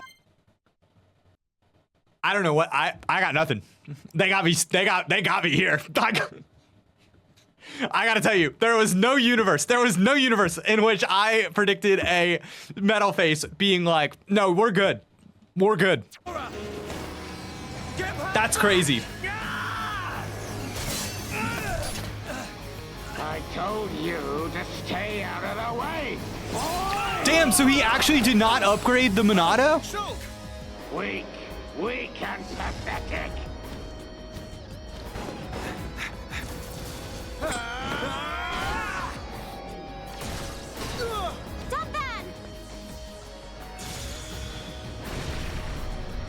Man, I didn't think this was possible, but given what they've said about the Monado, Shulk might just need to do it himself.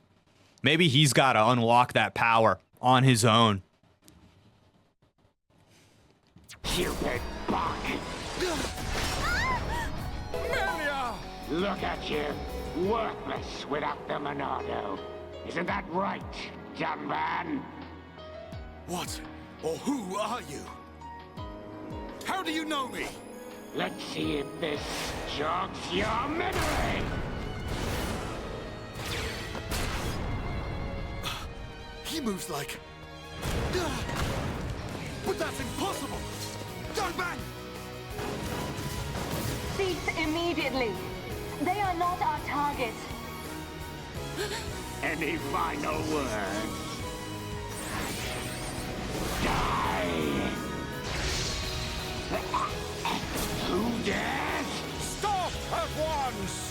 Oh no. Rip. Bro, this goes so hard. This is crazy.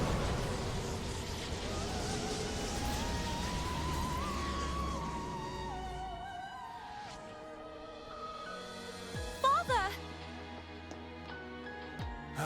Are you hurt, Melia? No. Father. No, guys, get out. Ricky, what are you doing? You're gonna pay for that. You bag of bones!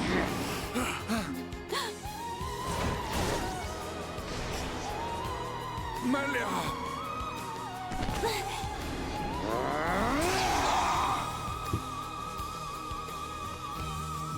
Yikes.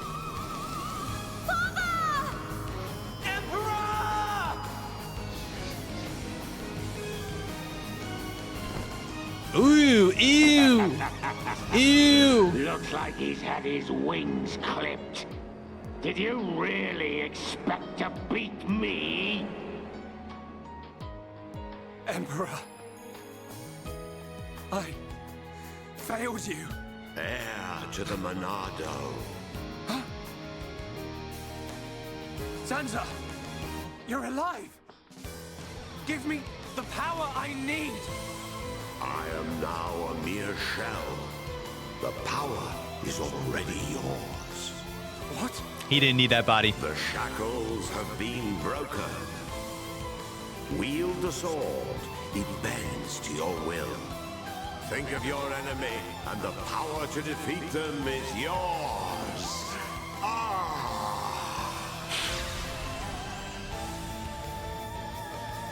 Thank you for the subs. We're Sansa. best friends, right? Mekon. Man, It's not this is going so hard. right? Just the music, the choreography, the things that are happening. This scene is peak. This rips. over. The people of Bionis will never let you triumph.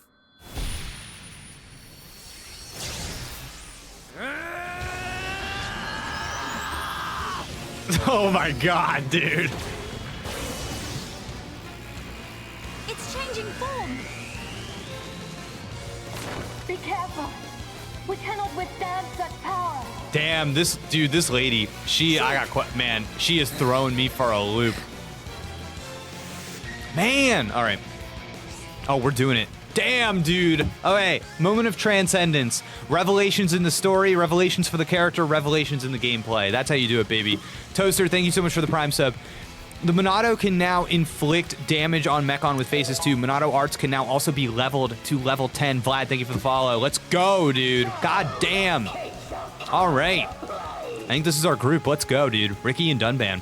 Let's get it going. Oh my god, chat. Man, I'm hyped. This is so hyped, dude. God, that was awesome. Man, I don't even know what to say. That scene just ripped so hard. I'm like, I am riding a high right now, chat. I don't even care.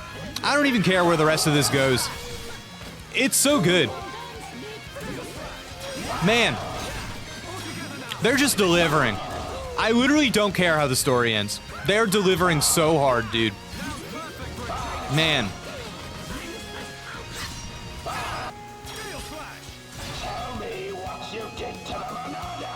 Wow, tell me what you did to the Monado. Wow, they don't let us kill him. Okay.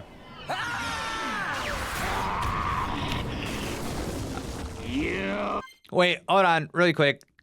I said it at least a couple times over the stream that I wanted the action figure, his arm to get pulled off. It's kind of funny that it sliced his arm off. I don't know. I'm just saying. You will know the pain and suffering you Music. caused the Emperor and Fiora! Desist! What? Look at him! The Monado was changed! Thank you for the Prime sub. Poyo plays 528. Guys, it's Fiora. She's in there. We're getting Fiora. Fiora's back in the party. Let's go. Now you feel it. Swing the blade to your heart's content. Wait. Damn. Is this Swing your blade to your heart's content is crazy villain stuff. If you did not clock that brother was the villain, what were you doing playing this game? what you truly desire, Zanza? I see now. It is as I suspected. You exist outside the pre-established harmony. Is that... Hans? Not just any Homs. Come on, please. Come on. Fiora. Okay, it is her. I was not sure. Okay. Let's go, baby.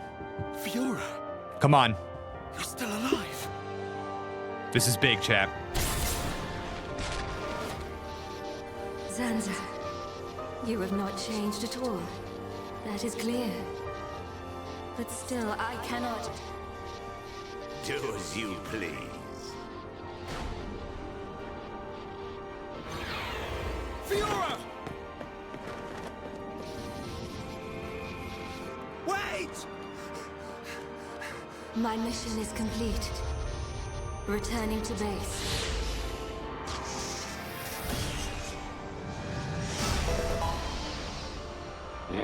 You were lucky this time, dumb man. But next time, I'll slice you in two. Fiora!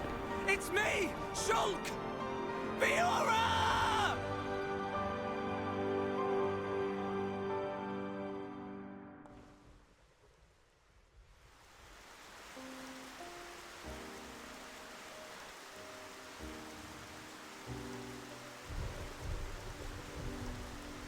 We were too late.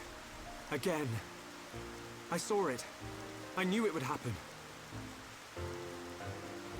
Damn, I gotta tell you. Okay.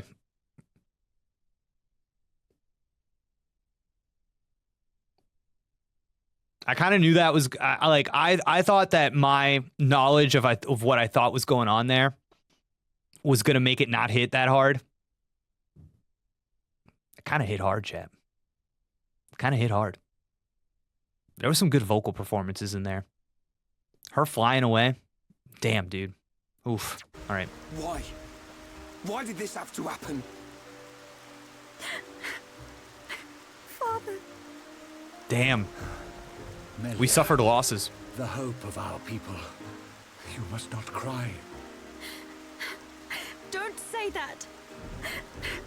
I don't care how improper it is. Let me cry. Melia.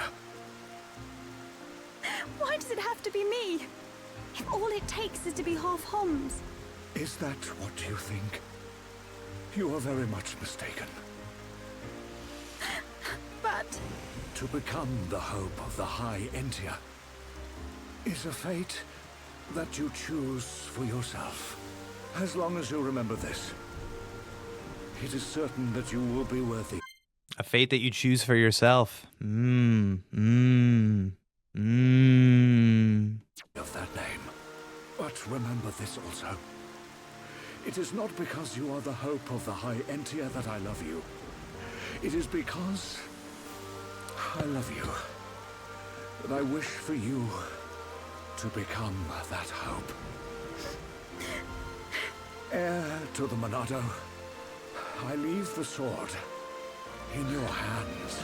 This is crazy, dude. That my forefathers sealed away. With it, you can succeed. Your Majesty. Melia, cry for as long as you must. Wow, what a line. When your tears are dry.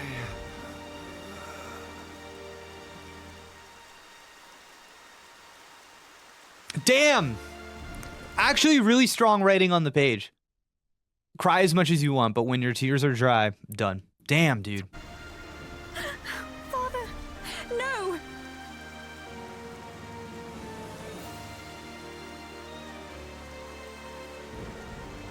Shit. Damn, this is hidden, chat. Melia, come with me. Bro, you just betrayed her. I don't know, man. I think you're done. I think you guys are done. You'll have plenty of time to think about your empire and your people's hopes. Shulk, are you serious? If you need me, I will be at your side. But you are an individual. You are Melia Antiqua. And you can't let them get away with this. Damn. All right. You're right. My foremost concern is making them pay. No!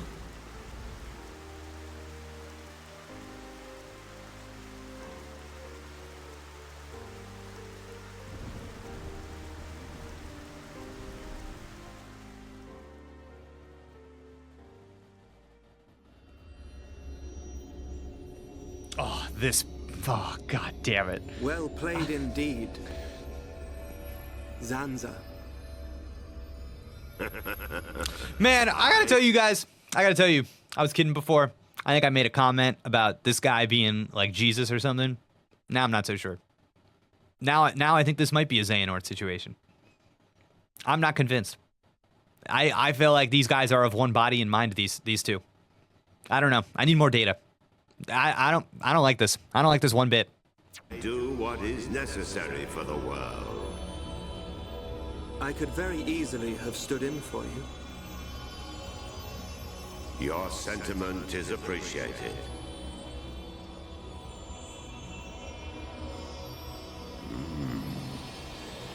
I see a storm on the horizon. Damn, dude.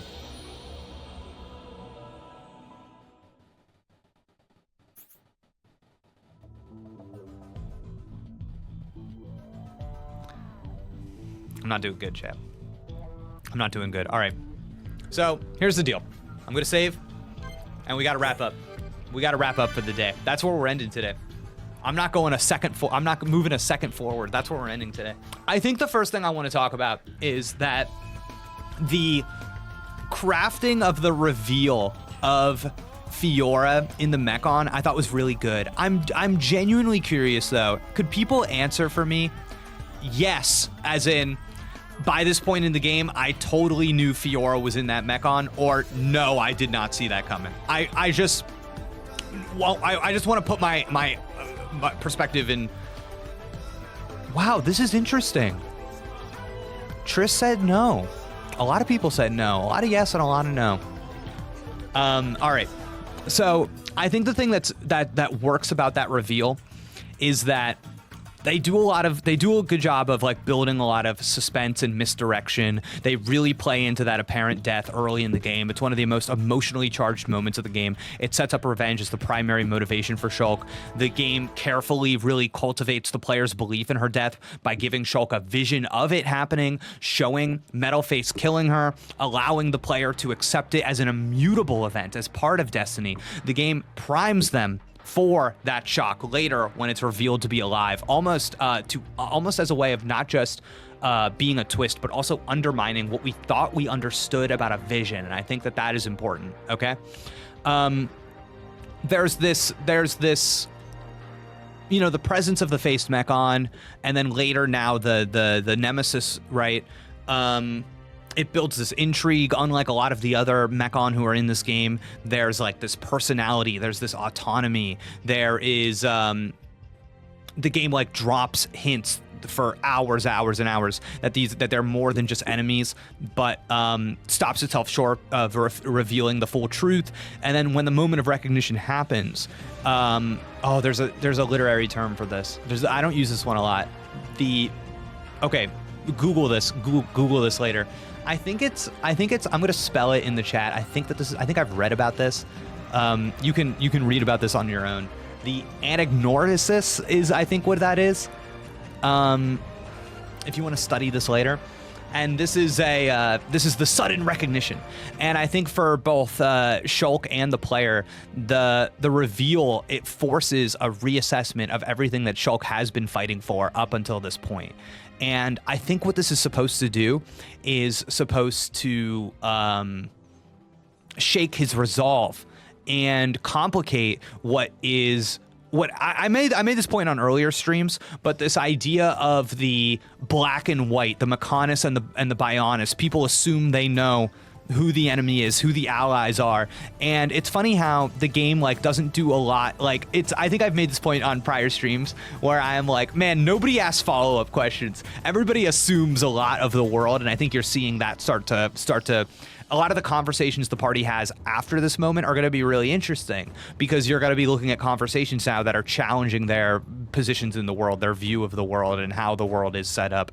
But yeah, this what is this reveal of Fiora and the fact that she like didn't really respond to people in the party?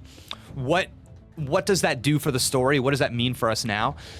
So right now, I think what you're seeing in this game is that you open up this game, Dunban is in the middle of a war. Before that point, the literal land masses that we are on, the Bionis and the Mechonis, they are engaged in battle. What are we doing now? We are killing each other. We are engaged in battle. I think that this game, more than I realized before, is concerned with a cycle of violence. And you even see this on a micro scale where Shulk's motivations, they've been really simple. Avenge Fiora, destroy the Mechon, but her survival as part of the enemy forces him to confront this reality that the conflict is more complex than he assumed. So this moment, it's supposed to, I think, disrupt a revenge-driven arc and begin his transformation into someone who ultimately will...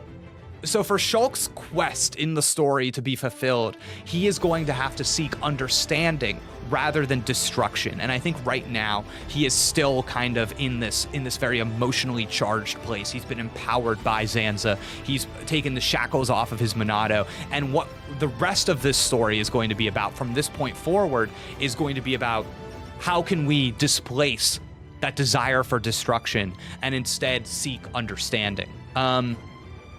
And then you've got, obviously, the nature of humanity, identity, Fiora, her existence now within a Mechon body. There's a lot of existential questions here. Is she still herself? What does it mean to be human? And I think right now we're prepping the game to explore this boundary between Bionis and Mechonis, the biological life and artificial existence. Identity and personhood, are these things tied to our physical forms? You already see that happening, or being nodded to maybe with Zanza, right? And then finally, predetermination and free will, I think are, maybe the most chief concerns of the game.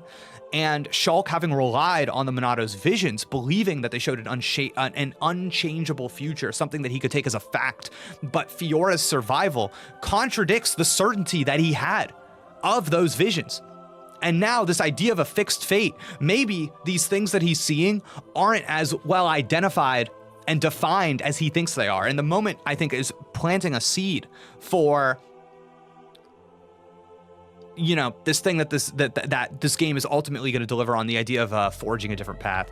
So yeah, I think that this was done really well. The reveal of Fiora in the Faced Mechon is a inflection point in the story, where Shulk and the player, Transcendence together, need to reconsider their assumptions about the world, about who their enemies are, who their allies are. It's supposed to complicate the revenge narrative. It's supposed to deepen the philosophical questions at the heart of the game.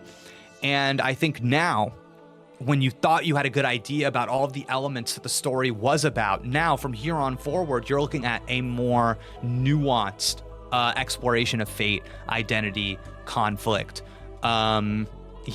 Using a character's return in this way is a really good tool to reshape the trajectory of the story. So, great. Okay, great. All right, chat, I gotta go. If you are watching this video on YouTube, if you got all the way to the end of the VOD, thank you so much for coming by. Of course, you can watch these streams live and others at twitch.tv/JakeKnowsIt, and you can be one of these people right here who are there live experiencing Xenoblade Chronicles with me every step of the way. They're filling in the chat. Sometimes they're accidentally spoiling me, but we are having fun the whole time. Look at how much fun. Look at how much fun they're having up there. Look at that. They're having the time of their life. They're just saying hi to YouTube, and they're having a ball doing it. They're clickety clacking and typing in their little fingies. You can do that in the comments, but are you having as much fun as them? I don't know.